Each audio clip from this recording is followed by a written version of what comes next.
நிகழ்ச்சியினுடைய முதல் துவக்கமாக காஞ்சிபுரம் காங்கிரஸ் கமிட்டியினுடைய மாவட்ட பொதுச் செயலாளர், மத்திய அரசினுடைய தொழிலாளர் நலன் மற்றும் வேலைவாய்ப்பு துறையினுடைய இயக்குநராக பொறுப்பேற்றிருக்கிற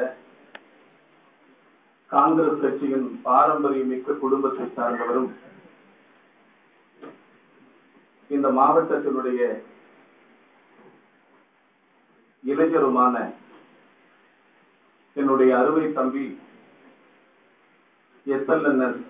விஜயகுமார் அவர்களை இந்த மாணவர்களுக்கான பரிசளிப்பு விழாவிலே